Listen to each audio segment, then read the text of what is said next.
is the, let's go old business. It's just the accountancy endowment fund update. Yep, that's correct. We started out with $4,179,500 as of December 31st. As of end of January 31st, we were back up to $4,410,000. That's $230,000 increase in value, less $10,000 in expenses, but plus $10,000 in income. And then 2 weeks later, we're up another $12,000, and February 13th at $4,422,000. So again, 12,000. we're at the vagary of the market, up and down, and it's still going up and down, but we're pretty much ultimately going to, I think, come out okay as long as we don't have to realize any of the losses. We're okay. And we don't expect any realization. No, it's recovering. The market's slowly recovering, so and we're not in the position of having to liquidate any of our investments. So, And the university, well, the school has, they haven't asked for anything. well, no, there's one thing pending, which would be for this summer. I did get an email from Martha requesting that we help fund Billy Moorhead. Okay. Again, he's going to teach a class for the MAC program for this summer. And I'm pretty sure it's online because all the MAC program is supposed to be online. So that means he wouldn't probably be coming here. We'd just be paying for his, the stipend for his services. So. Okay. So he won't be traveling here. It'll just be an online. I'm pretty sure Because it's a total online course. I'm sure it will be an online thing. So, but he's going to teach one of the MAC program courses this summer. So, and I told her the board, I don't think we'd have any problem funding a professor to teach one of the MAC classes. I'm good with that. Yeah. Because they only have 2 accounting professors anyway, plus an adjunct. So, and I told her if you need the professors to make the MAC program work, we can help fund that, not on a hire anybody basis, but on a course by course basis. So she's supposed to send me an email about the cost and all that stuff, so all the details. But I just wanted to note that we paid $10,700 in fees, and that's $108,600 was consulting fee and $118,300 was the admin fee. So it works out to about 1/4 point per quarter. So at this point, I think it looks like they're charging us about one point annually for their consulting admin fees. So we're doing okay there. I have no other information relative to updates from the University of Guam. They're still searching for a dean. Apparently there's 3 openings now that they have to fill. One is a university professor, of course, because Tom's not going to renew his contract. He had a 5-year contract. He's up. He says he and his wife are going to take some time off. I mean, university president. Okay. Tom Price. He said he and his wife are going to take some time off and go sailing around for 3 or 4 months. Yeah. He's ready to retire. So there's a search committee for a president. There's a search committee for an SBPA dean, and there's also a search for I think an engineering. Well, nursing has an acting dean already, okay, but they need a permanent. And then the engineering, College of Engineering also has no dean, so they're looking for somebody for that too. So I don't anticipate much happening in terms of, additional visiting professors, other than perhaps somebody teaching a MAC class, until they get a dean in place. And I don't see any other activity going on there. So That's all we know at this point. I don't know if you've. No, I haven't, Information from No, the nothing. advisory council.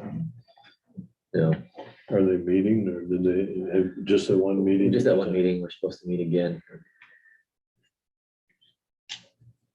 Yeah, well, that's just kind of where it stands. So we'll just let the fund grow and in the meantime, the more we can I think that's, accumulate, we can contribute. I mean, that's good. I mean, recover our losses maybe, but you know, it's always it's good to use the fund and what it's intended for, right? So, Yeah, well, but that's also part of the problem is we want to use it what it's intended for. We can't do it until they get some people in place. yeah. Yeah, and I'm not inclined to use it for some of the other things they asked for, so. I guess we'll just let that Okay. sleeping dog lie. Was there a presentation? Did you guys have that presentation? Was that here or was that the EOG? Oh, Here. okay, good. Oh, no, the certificate Yeah. presentation, yeah, the endowment fund came and presented the certificate, Tuesday. Tuesday. Yeah, we were here, Francis was here and Colleen was here and Good. Sean was here. Okay, good. So I was here and Katrina came, and Governor Atta and former Governor Joe Atta and Jesse Leon Guerrero is the Jesse chair of the too. board. So Jesse and Governor Atta were here. So the two closest board members couldn't make it. Yeah. Yeah, well, Interesting. you know, we figured you were tied up, Yeah, okay. but it Fine. was fine. They took pictures and all, so I'm sure we'll get some. I'm pictures. sure we were well represented. Oh, yes. Good. Yeah, yeah, Thank you. That's quick. yeah. Our three diverse board members. It was nice. Yeah. Okay. Good, okay, so next item, to new business. If you want to go to the applications for Application. initial certification and licensure. Yeah, we've got, what was the total here? 51 new licensees. And one is a person from Guam, Do Hwan Kim. Although, says Guam, but also says he works for Avo Carbon Korea, or he did until October. I'm not sure where he works now, but maybe still in Korea.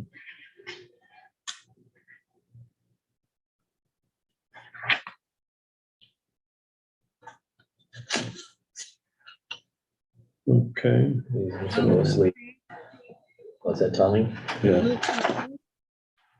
Okay, Seconded. yeah, Okay, okay. thank you, approved. Yeah, we had several reinstatements, but no issues with anybody. Go The to- country of the applicant is simply just what they fill out as their address, right? I mean, Yeah, but that's for the most part. basically where Yeah. they live, where supposedly where they're living at present. Yeah. Excuse me. Dave, you know how we used to get results of the CPA test, CPA exams? We don't get Yeah, that anymore. We don't get that anymore. grades. Well, we get notices that they release scores and then they supposedly release the grades, but I guess I have to download it. Okay. Yeah. Well, that's something you did manually, or you actually have that Yeah, report, you know, to it's- see how the candidates are Yeah, doing. they used to email it to us. I don't know why they stopped, but now it's some kind of a download process that I have to go through. Yeah, I've finally gotten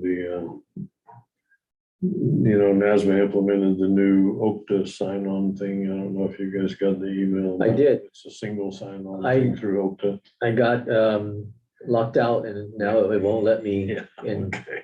CPE and everything. Yeah, so I don't know what to do. I need to call or send somebody.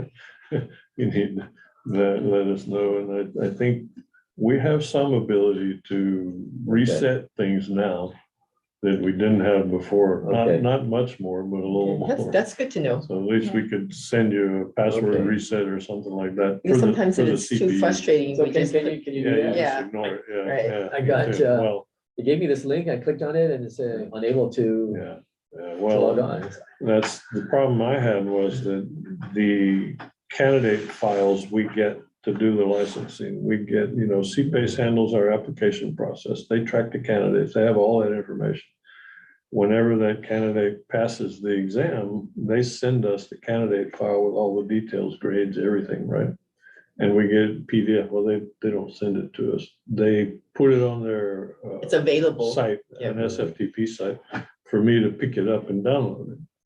Well, we've been doing that for several years, right? Well, there's this OPTA thing with the single sign-on. They created a new site and knew this and knew that. And I'm like, okay, so then I went to get the stuff and, oh, it's okay, it's on the site. I'm like, okay, I go to the new site because the old site is no more accessible. And of course, there's nothing there. And I was like, oh yeah, we uploaded it. And I'm like, well, here's my screenshot. There's absolutely nothing there. So I send it back to them. Oh, well, we need to figure that out. Yeah. Well, it took them like 6 weeks to figure that out. So we just recently got that fixed, or now they're actually putting the files there so we can download them. Okay. So now I have to work on getting the grades. If we can do the grades and do the printout and stuff if you want. Yeah, I mean, just gives us an idea of how candidates, Yeah. our candidates are Yeah. doing. Let me see if I can get it into a worksheet that I can actually do some analysis with so we can figure out. But we are getting that in the form of that, the summary, right? The average passing score or whatever, Yeah. but you just that want comes more every detail quarter. on it. Yeah, we used to get But this. that's a report. quarterly basis, It's a right? But usually quarterly. it's in more detail. Yeah. Yeah. I mean, whatever we used to get before, it was just like a list. Yeah, I'm not sure when they're actually releasing the list, if they're doing it now by Windows, because they release the candidate files to us, the passing candidates now by window. And it's kind of funny. It's by quarter and window. So they have, sometimes a quarter has 2 windows, sometimes it has 3. I don't know when they release. I guess it's really based on when AICPA releases scores. And we just get, I mean, at random, I get an email from Chris at NASBA that says AICPA released these scores today. So I never know when that's gonna come. Yeah. So that's basically for all the Guam candidates, not the Right. Guam testing center. No, the Guam candidates, yeah. candidates. Yeah, the only information we get for the testing center now is that Randy sends me every quarter. We had, I get the letter every month from NASBA and we get the funds transfer. We had 3 candidates Yeah. and 6 exams, we get our $420, that kind of thing. I get that monthly, but no detail on the candidates. But I Okay. can put that together, see what I can come up with. Yeah. Next item is the credit extensions. Extensions, yeah, we have Just one, right? Yeah, one person, she has a medical issue. She was diagnosed with dysmenorrhea or something like that. And What is that? um, Dysmenorrhea. I'm not sure exactly how to describe it, but I think it affects females more than males, but it's very debilitating in terms of her physical health issue. That's why she's saying she couldn't, she tried to study, she's in such pain she couldn't study, so the doctor told her she needs to go home and do whatever. She gave us all the documentation, I agree, and she only wanted an extension for like 3 months, and I'm okay with that. It's not that long. I think she just wanted to extend the credit for the one part that was going to expire. She's passed the other 2 parts, so she has 1 part to go. So she's a serious candidate, so she's not just asking. So I figure we should extend her we'll extend her for the 3 months. I have no issues with that. That's fine. Dysmenorrhea. I have to say, I was on a committee meeting this morning for the CBT admin committee at 4 a.m. and they brought up, Colleen Conrad, the EVP and ESMA brought up an issue that Ken Bishop first broached at the executive director meeting last year. And it's conceptually called amnesty. And basically the concept is, well, we had all these people during COVID that lost credit because they couldn't test or this or that, and, you know, and in the meantime, a lot of other people lost their. Yeah. Okay. Definition. Really? Yeah. Okay. Yeah. Give us, make sure it's really a thing, you know, Yeah, not it made is. up. I looked. Cause it I up, was like, what is that? I looked What it is up. that? Never Is mind. that debilitating? I looked. it Oh, up, you too. stop. Okay. Well, depends on the severity, I guess. Yes, okay. So, But this amnesty concept came up and they're basically saying, well, you know, the pipeline is small, this and that. We need more people. Maybe we should see, reinstate these expired credits for all these people in the past, you know, and we'll say it was because of COVID and all this kind of stuff. but the COVID, that was 2 years ago. So these people, Well, many of them probably haven't well, passed or. Well, you know, there's a lot of all kinds of issues with this thing. And then for my part, I said in the CBT admin committee meeting this morning, there were there's 5 executive directors in that committee, and there's like 6 or 7 board members all around the regions. And 3 of us executive directors all basically had opposition opinions to this thing. Mine was, what jurisdiction didn't already extend all those credits through like the end of, or the middle or the end of 2022 because of COVID? We just kept extending everything already. Now you're going to say you're going to make them valid again, even though the people never came back to test or anything else. So the thought is, well, we need to do something about the pipeline, and I agree, that's true. We need to do. Is that one of the 8 something about points? the pipeline. No, it's not. Totally separate. And at this point, it's just a concept, so it's not Okay. anything that's formal, and nobody's really. It's just an idea that's floating around these committees, but my point was, if we'd already extended it, everybody through the middle of 2022, and COVID's obviously over and everybody's testing, why do we need to go do it again? Because it creates all kinds of headaches. Yeah, and some And unfairness too, for the folks Well, that have already dealt with it. that's the issue that a lot I of think us that's have, so is wrong. that, you know, the people that dealt with it. Yeah, And now you're also saying that there's issues like, so this guy had, you know, 3 credits and he needed 1, but he never took it. And then we extended him for a year and a half and he still never took it. And, you know, but then maybe he took 1 and passed. So what about this guy who never passed? You're going to reinstate his credits and give him another chance.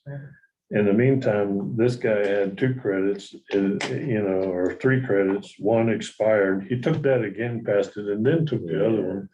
Now you're going to reinstate him, then he's automatically passing. What think it's about the 2. guy who yeah. expired? Anytime you offer these kind of like Just- a bit of retro type of things, Yeah, it's always yeah. unfair to the folks that actually try to do something and it rewards people who did nothing. It's Yeah, wrong. yeah, well, to me, it kind of falls in line with the same thing about paying off all the student loans. Yeah, all of that. It's that Yeah. kind of thing. So there were 3 of us that kind of voiced some opposition to it. And Colleen was like, well, it's not a firm thing. It's not anything we're pushing right now. It's just something to consider. And this was during a CBT. CBT admin, computer-based testing admin committee. Interesting. Okay. So I mean, Ken brought it up at the executive director meeting last year, but we all kind of just ignored it. So NASDAQ doubled down on the 150 hours. So They did double down on the 150, and they also released the exposure draft now, Was and taking yesterday. 18 months to 24 months. 18 months to 24 Yeah, months. they want to extend the 18-month window to 24 months. Oh, that'll help a little. Yeah. Exposure draft. So, well, there's a number of society. The AICPA is pushing 24 months. I think at the management level, board level, or council level, I should say. But there are a number of society executive directors who think it should be 3 years like it was with pencil and paper. Was it But 3 the years? majority of us, yeah, because you can only test 2 times a year, so you Oh, got yeah. 6 tries. Yeah. You got 6 tries Right, before you right. lost credit, right? Yeah, okay. So we turned the 3 years into 18 months because at the time, 18 months meant you could test 6 times. You had 6 windows to test. So you had the same opportunities in the 18 months. But then continuous testing came along, so you have more opportunities to test, and now you can actually test probably 18 times in 18 months, or more, actually. But then they want to extend it to 3 years, and I'm on 3 years. And I don't want to say who, I think it was NASME that said that they have data that shows that the farther out you go, the farther away you get from knowing something. I mean, what you remember goes like this, and what you need to know goes like this. So the farther out you get, the less opportunity you have to actually pass. Mhm. And they have some level of data that says that once you pass 2 years, that drop off rate becomes really drastic. Yeah. People just, so if you went to 3 years, my feeling is that most of them a lot of them would procrastinate to the point where they'll never do it. I mean, after the 2 years, they'll just let it die. So I think I can live with 24 months, but not 3 years. Anyway, that's something that's out there too. And I think they just released the exposure graph yesterday. Yeah. So about the 24 Think more months. about this, the the way it used to be, where, well, you it's 120 hours or whatever, bachelor's, and then 2 years of experience to get licensed. Right, right. It's sounding pretty good now. I Yeah, think, well, because now we've gone to the 150 hours and 1 year experience, and frankly, well, yeah, 150 doesn't, since there's no guidelines on what you can take, it's really, that's right. it Yeah, almost seems useless. but they've all doubled down on the AICPA, and NASMA's doubled down on the 150, and their premise is that, well, now that we've gotten there and we've been there a while, and all jurisdictions now require 150 for licensure. To go backwards doesn't speak well, and it adds fodder to the fuel for the anti-regulation people who say we shouldn't have to license at all, and that kind of thing, or we should have a universal license and stuff like that. So, and if you decrease the level of required education, they feel the perception is that you're cheapening the profession, et cetera, et cetera. You're no longer a profession. That's what some of the anti-regulatory people say. Why do you need a license if you decrease the education? You're not even a profession. That kind of thing. So that's kind of why they're sticking with it, as far as I understand their presentations. But again, nobody has any actual data that shows that the 150 hours of education and 1 year of experience is any better than the CPA who has 120 hours of education and 2 years of experience. And there are a number of people who believe that the 2 years of experience is worth a lot more than 30 hours of education in terms of the quality of a CPA. Well, yeah, I mean, depends where you're working. Yeah, I mean, but there's no empirical evidence that shows anyone is better than the other. It's more of a professional consideration. The only, and 10 or 15 years ago, it's easier to say, well, yeah, that's true. They're pretty much equal. Today, it's a little harder to say because there are a lot more things you need to know. A lot more things you need to learn in terms of the literature and standards and everything else relative to what we had to learn. So maybe there is a need for the quantity of education hours. Yeah, the extra 30. Boy, it needs to be focused into something that makes sense. And I think that's a big part of the problem is if you focus the 30 hours on subject matter that's meaningful, then I think you would eliminate some of the objections to that. So, because there is by far a lot more to know. I mean, when I took the exam, there were only 4 FASBs.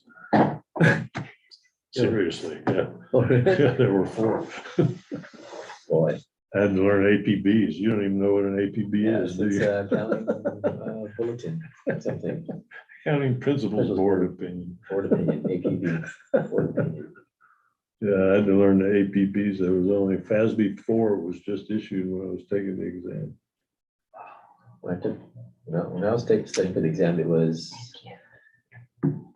FASB 96 was the income tax, that was the new one. And then we kept studying it, only to be rescinded and Yeah, replaced with FASB 109. yeah, well, FASB 4 was somewhat of a rewrite of FASB 1, 2, 3.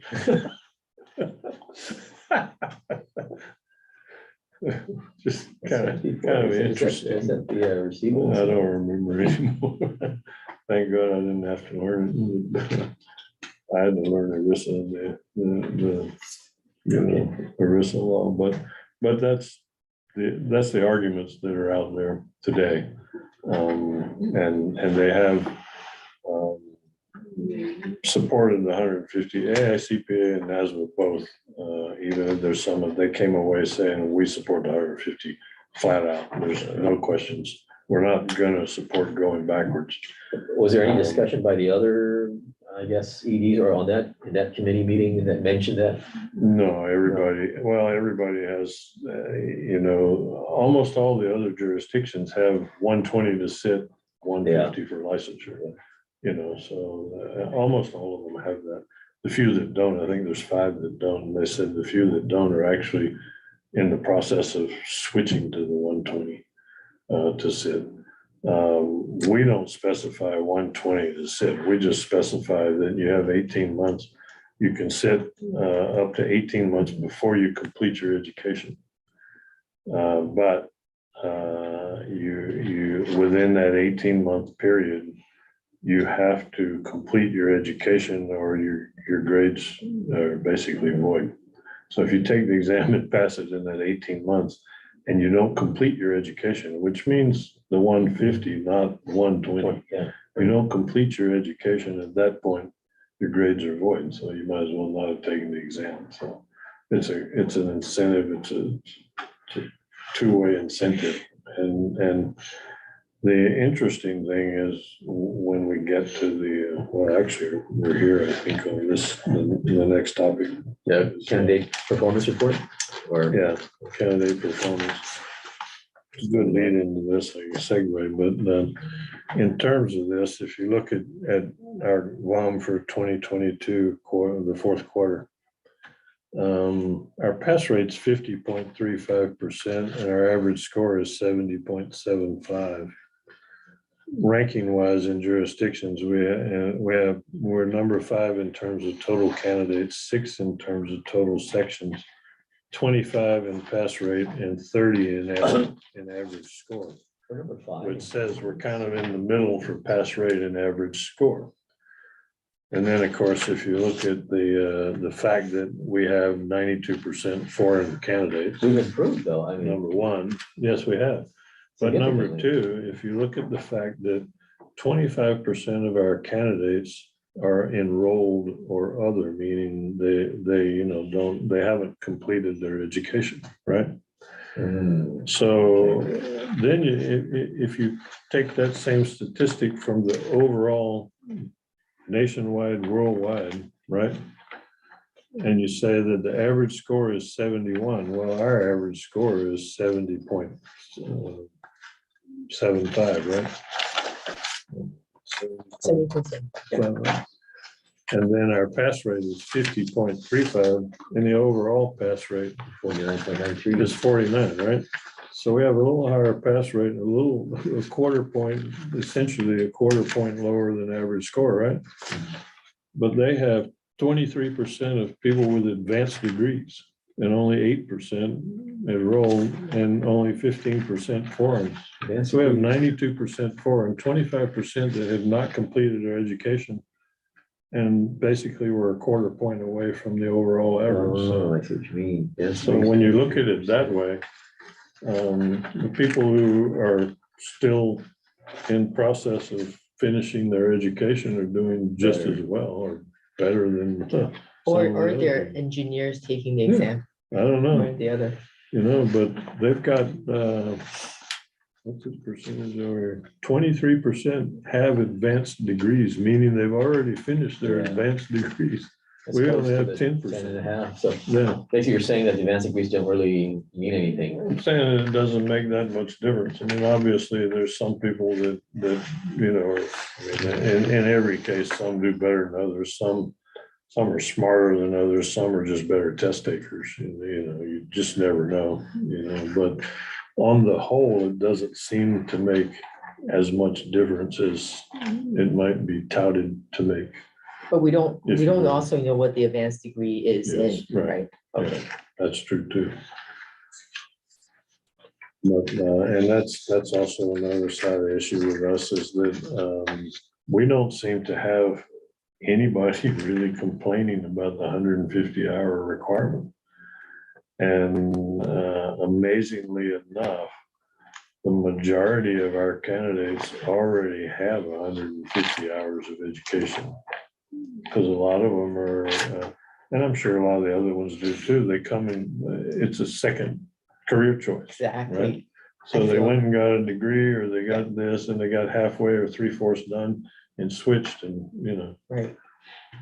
So in that sense, I'm not sure the quote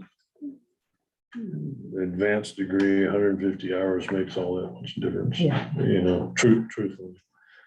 And that's part of the reason that it was a couple of the board members that actually brought it up on the admin committee this morning that were making the point that in their minds, the 2 years of experience the 2-year experience CPA is probably worth more than the 1-year experience CPA with the master's degree.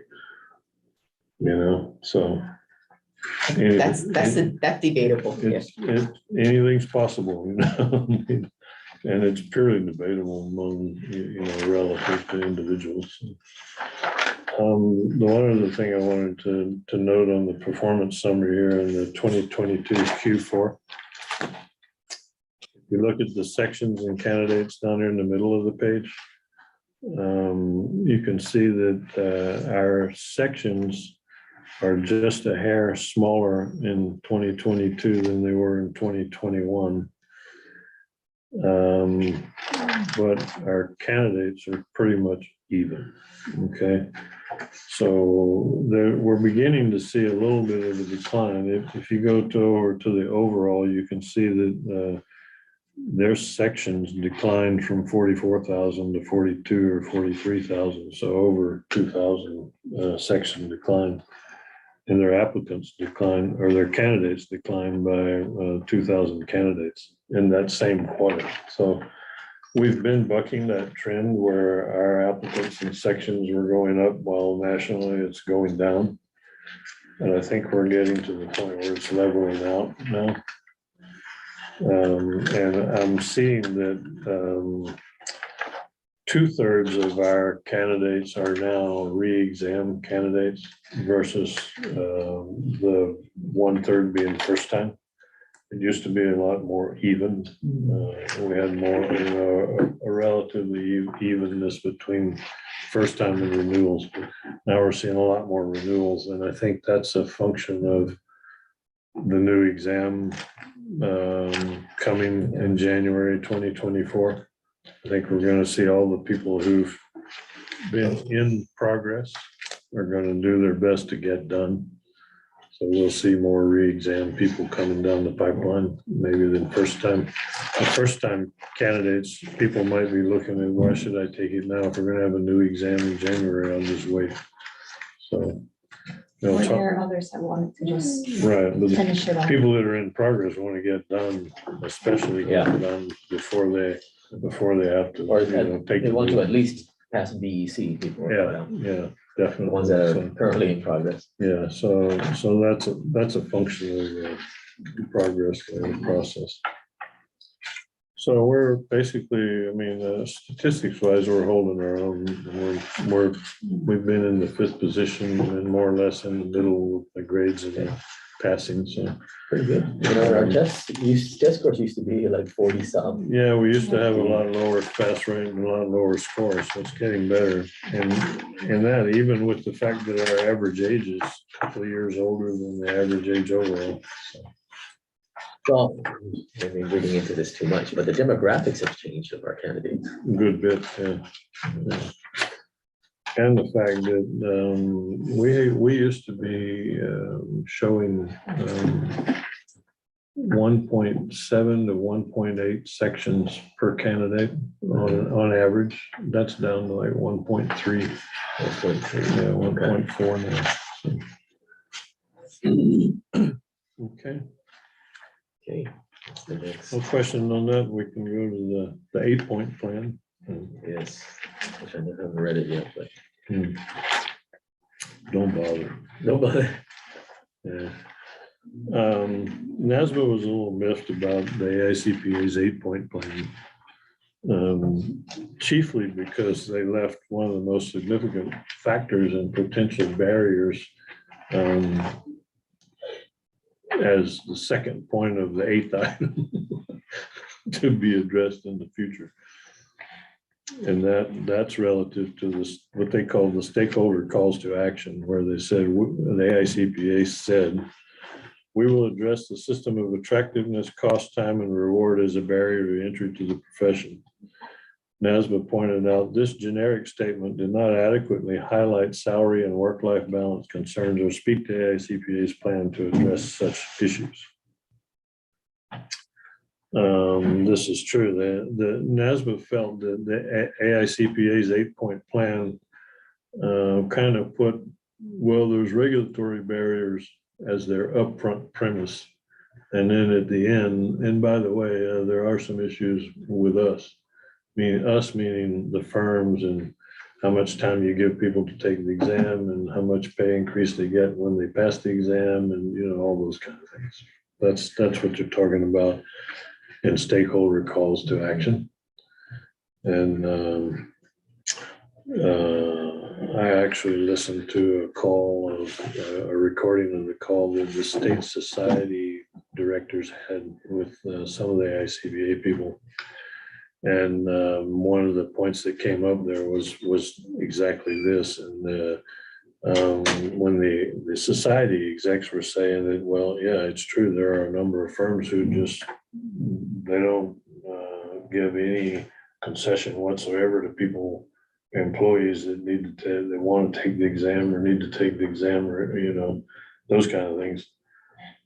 And the ICPA made the point that in their discussions about these things, that it's gotten to be kind of a delicate issue because there are firms of all levels, small and big, that agree that more should be done. And then there are also some just on the opposite end of the spectrum that vehemently say it's not our problem, it's the employee's problem. So they said that they're having some issues trying to get that group together to form a cohesive plan to attack the problem. So that's something they're working on, but they're not there yet. So the biggest thing that everybody seemed to be concerned with in the 8-point plan is the integrated education and experience.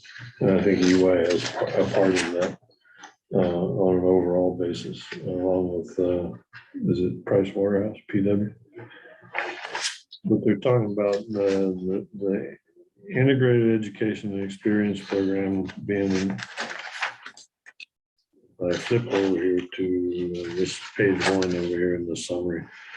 It's to provide university students on a CPA career pathway an opportunity to work at a firm and gain a mix of work experience, study time, and affordable college credit hours after a bachelor's degree is earned and before the 150 credit hours have been achieved.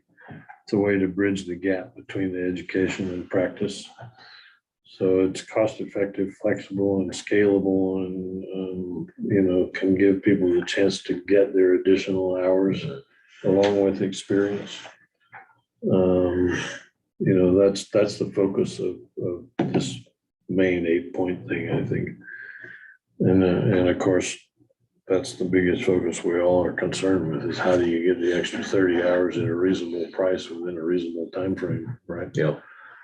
And I don't know, but when you look at the cost of colleges today, if the UOG MAC program gives you the 30 hours for $10,000, that seems to be a pretty good deal compared to what colleges in the States are charging. So, Yeah, you get 30 hours of credit. That's pretty good. of course, it's all relative to the quality of faculty, et cetera, but if you get the 30 hours and it qualifies you for licensure, that's our goal for our Guam candidates. I don't know, seems kind of reasonable, but this is the focus of this 8-point plan. The biggest focus is on this integrated education and experience program. And there's not a whole lot more details about it at this point, but that's kind of where they're going. They had the number 2 point was a 30-hour communication campaign.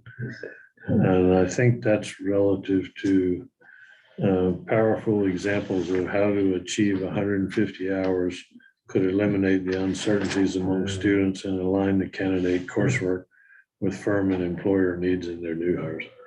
And that's just what we were saying. If you want to justify the extra 30 hours, make it something that's meaningful relative to the work, the job to be done. Right? So that's what the communication campaign is, to address doing that. Extending the 18-month window is the one that kind of went all over the place, and they've actually come out and decided that they would settle on 24 months instead of 18 months because of the work-life balance issues. Candidates they have more opportunities to test, but they don't get time to test, all that kind of stuff. So that's kind of like, yeah.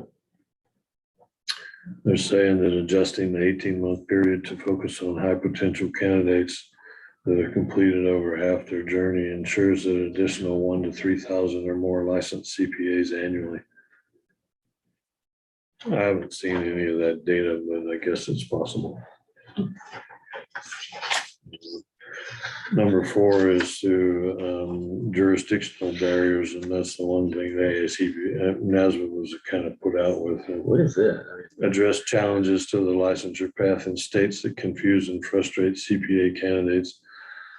This is just some filler, blah, blah, blah. What are you Filler. talking about here?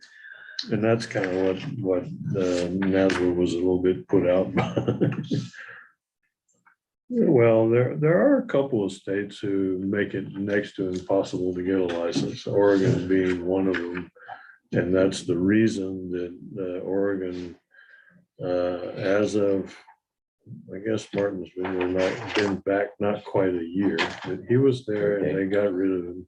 They got some other people in that weren't CPAs and didn't really have any feeling for the profession, who decided to change all kinds of things. Yeah. It made it next to impossible to get a license in Oregon. So 99% of the Oregon candidates were going to Washington or Idaho to get a license. That's what Martin was saying in the meeting the other day, was Yeah. why they're not. So when he came back, prior to his returning, they asked him to return, but the board members had issues with what the staff was doing. And the staff said, okay, and just resigned. The whole staff resigned. So he wound up coming back and being the only guy on staff. But, he was there 5 years before and he was doing a good job. So he's back. So that's the only thing I can think of they're talking about. But, Yeah. But I think it's just, to me, it's more filler than it is anything, because it's not. We eliminated jurisdictional barriers for initial licensing a long time ago. Then the 5 is high school and college strategies, and the 6 is STEM, which they've been talking about this for over 2 years now. So it's nothing new. It's just something that needs to get done. And then number 7, which is kind of strange to me, but the endowment AICPA Foundation is shifting strategy to a laser focus on accepting donor contributions and funding students and candidates in financial need.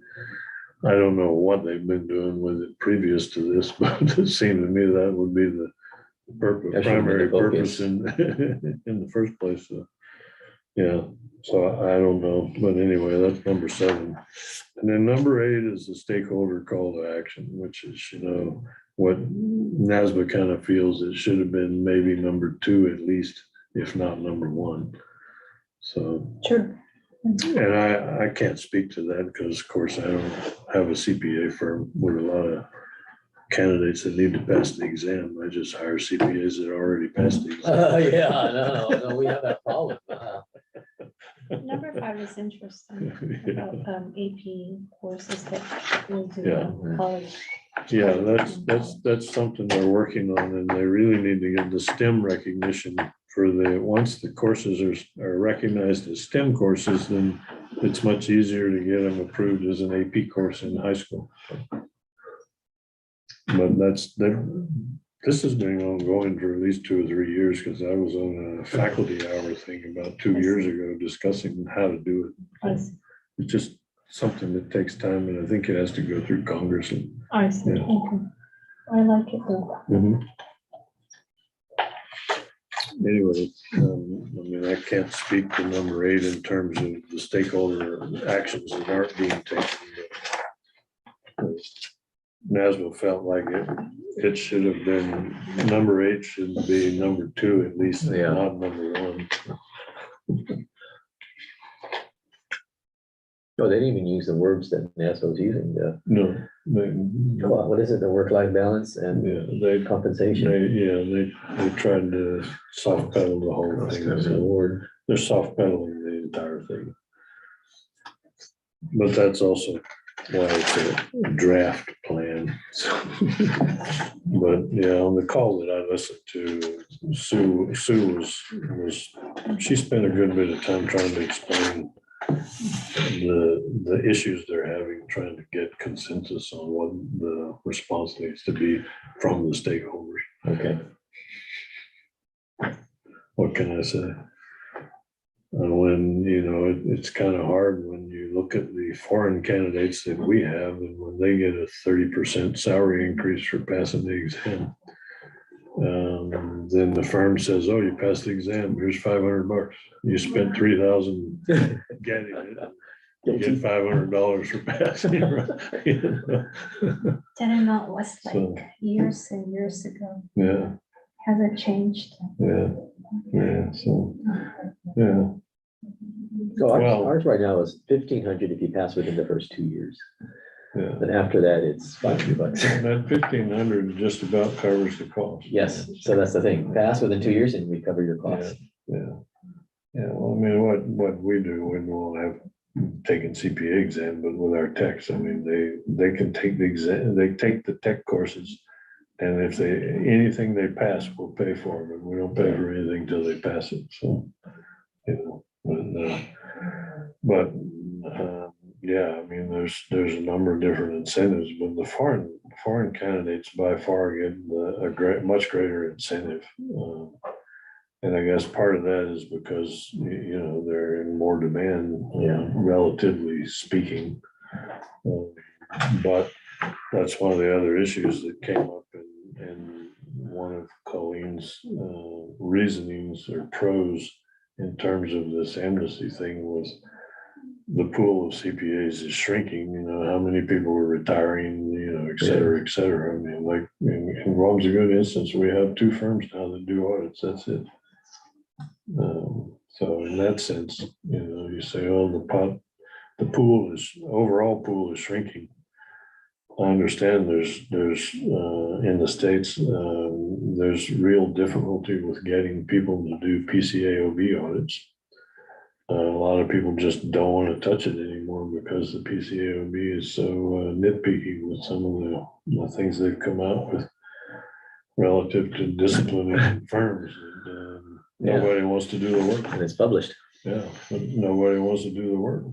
So, and you run across the same thing with the liability issues. So in that sense, they're saying, well, we need to do whatever we can do to, increase the size of our CPA pool, so. I don't know what the answer is, but anyway. Anybody have any questions or? Connie, you're okay? Still there?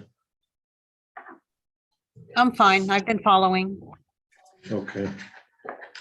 What's the next item? Increase in fees? Yes, this goes to, Prometric has a biannual COLA adjustment. So they're gonna go up. The ICPA went up $10 last year and they're gonna go up another $10. NASBA went up $2 and now they're gonna go up $3. So the overall cost of a section, which used to be $238 in 2023 is gonna be $254 or $255. So the overall cost is going up $17 per section. Again, some people complain that the exam is too costly, but we don't hear the candidates complaining about costs for the most part. I mean, there's always a few, but on an overall basis, the reasons that they give for not pursuing the exam is not cost. Yeah. It's 250 per section, right? So it's 258, 255 per section. 2024. Yeah. Of course, now this is just the exam fees themselves. So then you add on the application fees, et cetera, that kind of thing. So you're looking at, 255, so 510. So you're looking at about a little less than 1,100 Jenny, do you remember just for the the exam cost back when you took it here in Guam?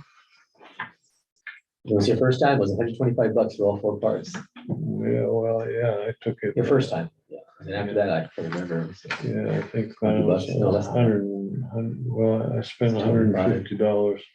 I spent $150. I think I spent $100 to register for the exam and $50 on the books, study right, book, yeah, study guide.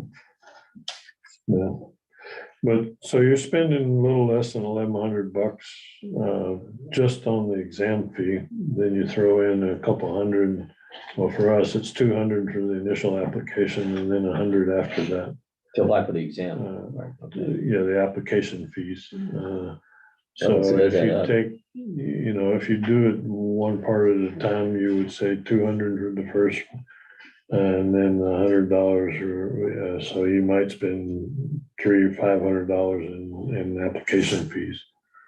But the 200, it doesn't matter how many, No, how many sections. sections Just you take. You each could time. take the whole thing, but if you did it one section at a time, you'd spend 500. But typically, they usually take 2 sections at a time when they apply. And so So it might be application fees are- $300. So and so the average, overall, yeah, the average is, about that. Yeah. That's That's why we they'll figured. incur 2 application fees, basically. Yeah, that's Just why- test, just schedule different Right, times. yeah. I see, That's okay. why we figured that altogether, you're looking at right about 1,500 if, on average, Yeah. is what people If you would sit for 2 spend. parts Yeah, at a time, yeah, Yeah, and pass. yeah. So they're not paying for an application fee 4 different times necessarily. no, Okay. no, you can, initial application, pay your $200, sign up for all 4 sections. You got 6 months to take them and pass them and you're done, so for $200. So why would they not do that? Oh, except they need time to study. Most of them don't want to take the 4 parts within, they want 6 to months, yeah.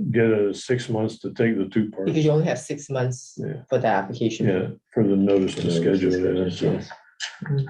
Okay. So, but there are people who just sign up and take the whole thing and they do it all, they In the sign up. during the 6 months. Yeah, they pay their $200, sign their all 4 schedules, schedule it in the end of the 6th month, and they take all 4 parts in 1 week, and they pass.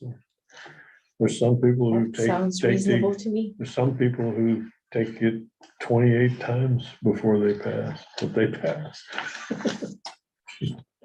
Anyway, I do not that's know such going people. up, yeah. Yeah, I didn't know such people prior to this job. Never knew they took it that many times. anyway, I also got a letter, I didn't get it in time to put it in here, but Pat sent me a letter about CPACE raising their fees. And they're changing their process, the way they bill for doing exams and things and evaluations. So I have to evaluate what it says, and I'm right now thinking that we don't have to change our application fees, but I don't know, I have to kind of work through what she said in her letter, and fully understand the effect that it'll have on us. And when's the effective date of that increase, right? To, April or oh, something like that, within Okay. 2 or 3 months, so, yeah, so, but if it's just this marginal amount, you said Yeah. just leave it. yeah, and that's what I'm trying to figure out. I'm thinking that it's not gonna make a whole lot of difference to us in But terms if it of. was significant, we had to make a change, is that something we can just We have to- change, we or we have- have to get approval? I have to do a rule change. But that's why I'm in the process, well, I'm in the process of rewriting the law and the rules now, because we need to make some changes relative to the new exam. We also need to make changes to the way we handle cheating candidates and stuff like that, so we don't have to spend legal fees like we Yeah, did. so we learned a lesson from that last one. Yeah, so I'm in the process of that, so we can always just write in the fee change if we need to. And, you know, if it takes 2 or 3 months, it's not gonna make that much difference. So, right now, we're still collecting, on average, 10 to 12,000 a month in net application fees. Okay, What we're paying them comes out of the candidate.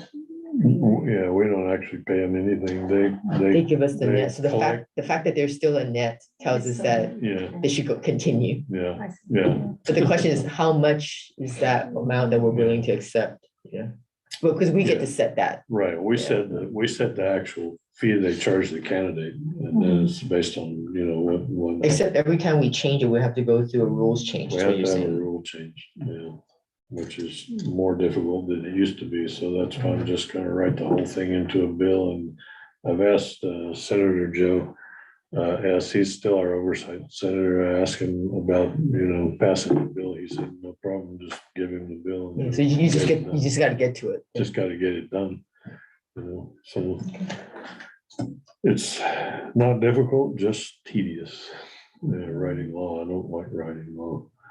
And I found that the compiler changed some of the references from the bills that were passed in the past, thinking that it needed to be changed in terms of paragraph numbers and letters. And that left some of the references back to the other things with nowhere to go, because it references you back to a section that now doesn't exist. And she didn't pick up the other reference, so have to fix that too. Anyway, okay, we're down to the financial section. Yeah, something like that. Yeah, we're on track. I don't have any issues with the fact that I'm pretty sure we're gonna exceed our total revenue budget of the 537,000. And again, the expenses, the budget is from 2019, but the expense wise, we're gonna be under our expense budget. Maybe take out the 300,000 contribution, it's 489, and we'll be under that, I'm sure at this point. So I'm looking on my projection on an annualized basis is it will come out somewhere with around 50,000, 60,000, maybe 75,000 in excess revenues, depending on how things go.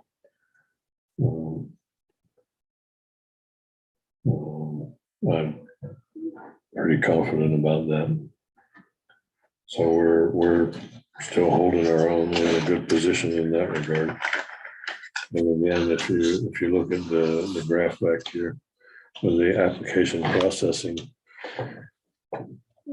from October to December, we had a decline of 250 sections, which was a decline of about 140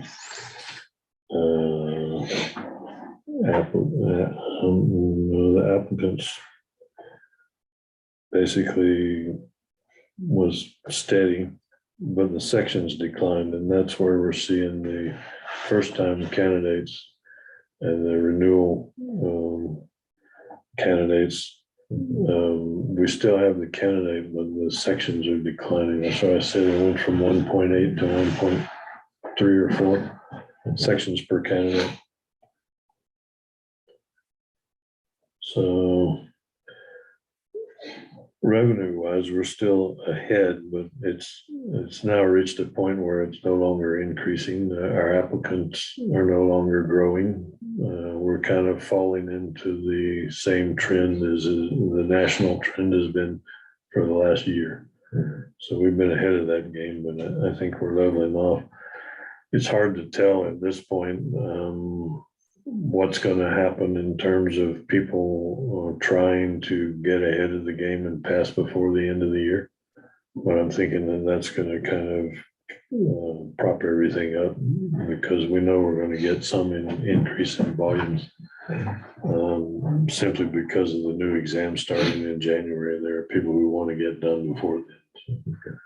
But there's no way to tell how much at this point, if we're going to actually get a major increase or just a little bump or stay even.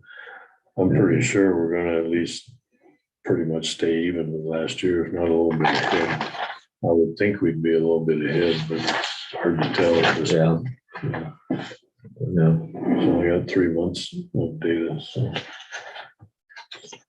But unless anybody has any questions, that's where we're at. We did submit our budget to the legislature. The budget we approved in the last meeting, we submitted to the legislature. So when does it actually get approved? We have no idea. They have to go through, I mean, we submitted it to the legislature and Senator, our oversight Senator, Joe S. So they have everything, but like in the past, they've never looked at anything we submitted since 2019. But it just gets thrown in with the rest of the budget whenever they decide to do it. And usually, I mean, they start having their hearings, but in the past, we've gotten emails that said, submit your budget. We didn't get any emails this time. And Okay. given the fighting that's been going on in the legislature between the speaker and, the divisions, political divisions, we have no idea. I mean, but typically they wind up finally passing something around August. So, August, okay. yeah. So, Dave, and do you generally provide testimony? Do you provide testimony? if we're asked to, but in the last 2 years, we've not even been asked to provide testimony. Strange. So previously with BJ, I mean, they always scheduled a hearing. They would ask us to come and we would do our thing at least for 10 minutes or so. But in the last 2 years, they haven't even asked us to show up for a hearing. They didn't schedule anything. They've never queried us about our budget, and we've queried them a couple of times, but we don't get any real response. So yeah, it's hard to tell what they're going to do. So